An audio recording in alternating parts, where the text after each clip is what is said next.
Presented by Maithili Ravisankar Raj।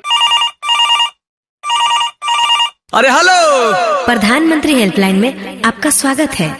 मैं अंजलि भारती आपका क्या सहायता कर सकती हूँ? हमारा मोदी जी से बात करवा दीजिए, बहुत जरूरी काम है। नहीं, ये नहीं हो सकता है। आप अपना काम बताइए।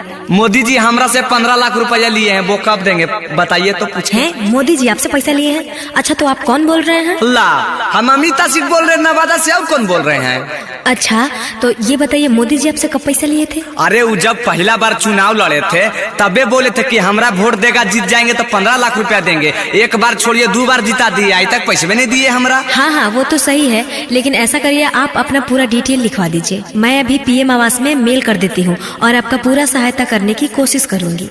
ठीक हो घरवा दुआर, हमर मौगी मांगो हई रोजे सिंगार, भाई रोजे सिंगार, रोजे सिंगार भाई रोजे सिंगार, रोजे सिंगार भाई रोजे सिंगार। जॉनी सोचिए अमित आशिक मिलेगा लाभ, भेज दिए होंगे मोदी जी ने, ताल्लुक दिए होंगे दाब।